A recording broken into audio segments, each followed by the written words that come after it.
झाडे लावू झाडे जगू हे अभियान निसर्गाला काहीतरी देणं लागतं, म्हणून 15 ते 20 स्वयंसेवी ध्येयवेड्या निसर्गप्रेमींनी जागतिक पर्यावरण दिनानिमित्त नरंदे तालुका हातकणंगले येथील श्री क्षेत्र नागनाथ मंदिर बनात सकाळी 7 वाजता वृक्षारोपण करून गो ग्रीन फाउंडेशन नरंदेची स्थापना केली. कोणत्याही यंत्रणेची तसेच संस्थेच्या मदतीची अपेक्षा न बाळगता स्वतःला मनापासून झोकून देऊन आठवड्यातून एक दिवस जिद्दीने तास 2 तास कुदळ खोरं पाठी घेऊन श्रमदानातून हिरवागार निसर्ग रस्ता पाणंदीकडेने वेगवेगळ्या मंदिर परिसरात उभा करण्याचा संकल्प करत वृक्ष संवर्धनाची जबाबदारी उचलली आहे. सामाजिक वनीकरण व वन विभाग नरंदे यांच्यामार्फत मिळालेली करंजी, चेरी, गुळभेंडी, पिंपळ यासारखी रोपं आणून वृक्षारोपण केलं.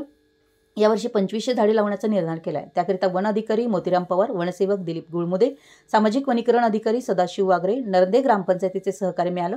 वृक्षारोपण करण्यासाठी भगवान खोत, बाबासाहेब गिड्डे, प्रकाश गिड्डे, स्वप्नील भंडारी, शुभम भंडारी, सुनील चौगुले, बाळासाहेब अनुसे, तानाजी अनुसे, अक्षय गिड्डे, विवेक गिड्डे, शेखर गिड्डे, धीरज गिड्डे, महेंद्र कदम, प्रकाश मोहिते, सूरज पाटील भेंडोळे यांनी सहभाग घेतलाय. कुंभोज प्रतिनिधी, मराठी एस न्यूज.